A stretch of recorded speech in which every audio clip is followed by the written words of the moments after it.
Hello दोस्तों, नमस्कार। स्वागत करता हूं स्टूडेंट जॉन्स 2026 में। आज बात करते हैं बौद्ध संगीति के बारे में, जहां से रेलवे एसएससी में कहीं ना कहीं एक क्वेश्चन एक नंबर का जरूर फंसता है। तो देखिए, बिना टाइम वेस्ट के शुरुआत करते हैं। पहली बौद्ध संगीति कब हुई थी? पहली बौद्ध संगीति जो हुई थी वो 483 ईसा पूर्व में हुई थी।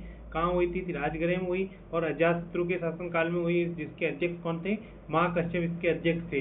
तो आपको याद रखना है कि पहली जो बौद्ध संगीति हुई थी वो 483 में हुई, स्थान राजगृह था, अजातशत्रु के शासनकाल में हुई और इसके जो अध्यक्ष थे वो कौन थे? इसके जो अध्यक्ष थे वो महाकश्यप इसके जो अध्यक्ष थे। अब बात करते हैं सेकंड बौद्ध संगीति के बारे में। सेकंड बौद्ध संगीति की बात करें थे। सेकंड बौद्ध संगीति 382 ईसा पूर्व में हुई थी और वैशाली में हुई थी। ये किसके समय हुई थी? ये कालाशोक के समय हुई थी और जिसके अध्यक्ष कौन थे?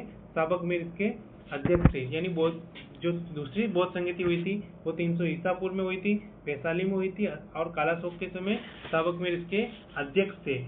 अब बात करते हैं अपन तीसरी बौद्ध संगीति के बारे में। तीसरी बौद्ध संगीति कब हुई? तो तीसरी जो बौद्ध संगीति हुई थी वो 255 में हुई थी और किस स्थान पे हुई थी? तो ये पाटलिपुत्र में हुई थी।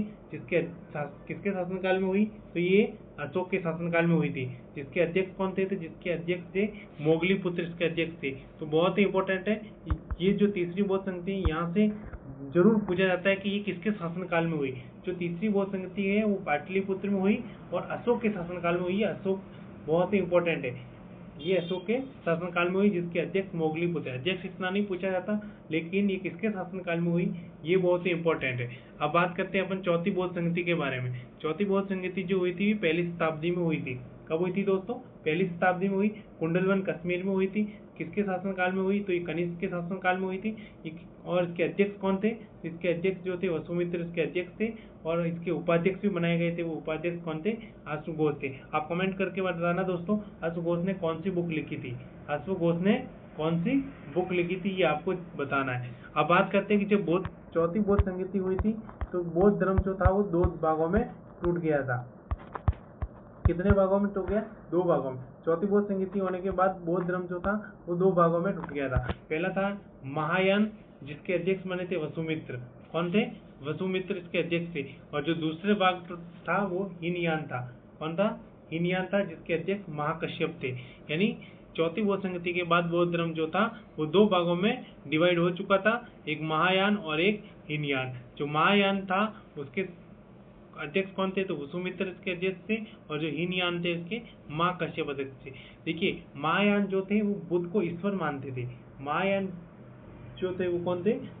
ईश्वर मानते थे। महायान बुद्ध को क्या समझते थे? ईश्वर मानते थे। और ये नए नियम बनाए थे इन्होंने और इसमें बौद्ध धर्म में इन्होंने परिवर्तन किया था। इसका अगर प्रसार प्रचार की बात करें तो चीन, जापान, कोरिया, भूटान और सिंगापुर में महायान शाखा का प्रचार प्रसार हुआ था। दूसरी जो शाखा थी वो हीनयान शाखा थी, जिसके अध्यक्ष की बात करें तो महाकश्यप इसके अध्यक्ष थे। हीनयान जो शाखा थी जिसके अध्यक्ष महाकश्यप थे और इन्होंने अष्टांगिक मार्ग का पालन किया था। अष्टांगिक मार्ग का पालन किया था। उन्होंने परिवर्तन किया था अपने धर्म के बारे में वही शाखा में। ये जो थे वो बुद्ध को सिर्फ महापुरुष मानते थे। हीनयान शाखा के जो लोग थे वो बुद्ध को महापुरुष मानते थे और जो महायान शाखा के जो लोग थे वो बुद्ध को ईश्वर मानते थे। तो दोस्तों, कैसा लगा वीडियो? अगर वीडियो पसंद आया हो तो लाइक, शेयर, सब्सक्राइब जरूर करें। धन्यवाद।